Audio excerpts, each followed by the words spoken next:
Hey all. Hey, I wanted to go through a quick lesson. It's just 3 chords for Rip It Up. Great little Richard tune. And but the thing is, the thing that's instructional about it, I mean, it's 1-4-5. It's easy. But I thought it might be good to do this one because it helps you to think about chord shapes and visualize them in a different way. Because it's just the way I'm doing it. Just some triads up here, but they are little bits of chords. So if you're trying to sort of just memorize where your fingers go, that's one way of doing it. But there's also to think about what those chords actually are. So I'm just going to go through a little bit of this karaoke version just so you see and hear what the chords are, and then I'll explain what I mean.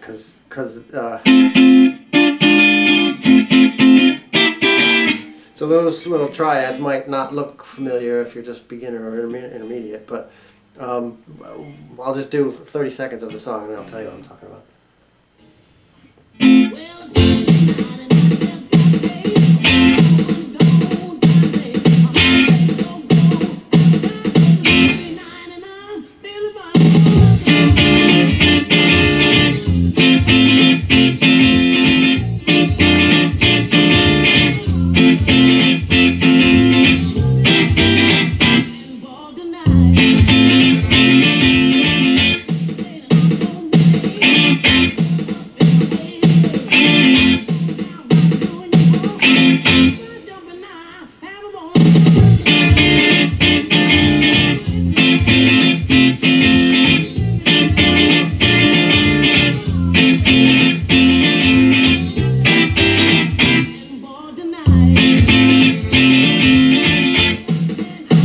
Okay, you get the picture of it. It's the same thing over and over. But in terms of how you think about the chords, right? This is the... So in terms of skills and stuff, you can see it's a pretty full strum, but you're muting everything except for the D, G, and B string. So it's one thing to work on, is muting your strings. So you can see I've got the E and the A.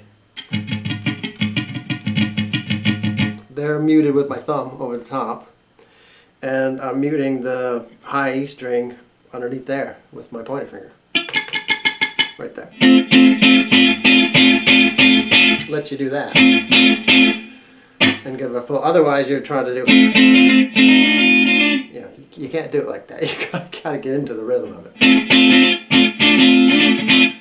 But what is this shape? Well, okay, if you take a D down here, you know D, and we've talked about that version of a D, the John Lennon D, I like to call it, where you put you cover the D string at the 4th fret. So you see the Beatles would move that shape all over the neck. It's a pretty common thing for them. So if you take that, so we're in F sharp is the key of it, or at least the key of the one on this karaoke one. But again, it doesn't matter what key it's in.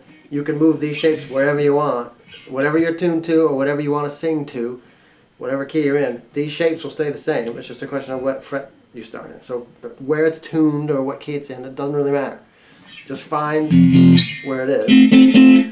So if you take that D with the thing, with the other D string in it, all the way up there, and do that, because that's what this is. But I'm just doing it like this. But it's the same thing. It's a D brought up to F sharp, and then cover the D string at, what is that, 37, 8. But I'm doing it like this. And I only do the 3, I don't do the high E, because I don't know, that doesn't... I don't hear much of that in it when I listen to the Little Richard one. So you can hear this doesn't really sound like this. Doesn't sound anything remotely like it. Now you could try to get little bits and pieces of this position. I don't like it. That doesn't sound like it to me. It sounds like this to me. On some of them, for little bits of it, and you have to listen to it to hear where he does it. But on some of them, he does the G string up to there at the 8th fret, and then off. A little bit of that. You know that. So there's some of those. Then it goes. Now what is this thing? Well, so if you're in here, so you're here, you're in B, but it's a 7. So if you borrow a B7 here as your 4 chord, I'm just taking those 3 strings of it. So it is this chord, but you can see if you just do the D, G, and B strings, you get this. So you could do it like that if you want. But I'm just doing it like that. Those are the fingers that I use. So you're at this one.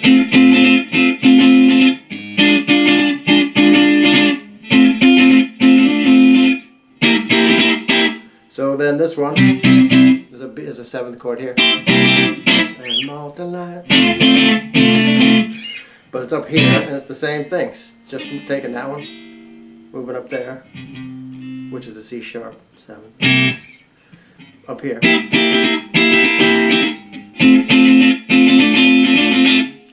So that's D and B at 9, G at 10 for that 5 chord.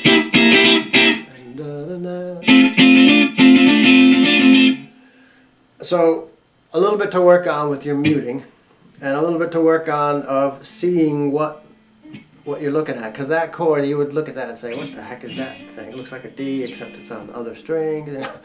But all it is a little bit of a barred 7th chord that you use all the time probably, but you just take those little bits out of it. So think of chords that you use up the neck, or even down the neck. Bring them a little further up the neck, and take the pieces out. Because especially on if you listen to George Harrison's guitar parts, especially his rhythm playing, it's interesting if you listen to the way George would sing his harmonies, that 3rd harmony line with Paul and John, and the way he played his rhythm chords. Like, you can really hear it on, I'm trying to think of a good example. Well, like Sgt. Pepper, the first song on the album, Sgt. Pepper. He tends to play a lot of the middle strings of chords, and those are the 3rd notes and stuff. Those are the ones that he would sing in the harmonies. So if you get into little sections of chords and try to break them apart into pieces, you can take little bits of them and they sound a lot better, because it doesn't sound, rip it up. Well, let's do it. I'll start at the beginning, or somewhere around here, and do the other fingering.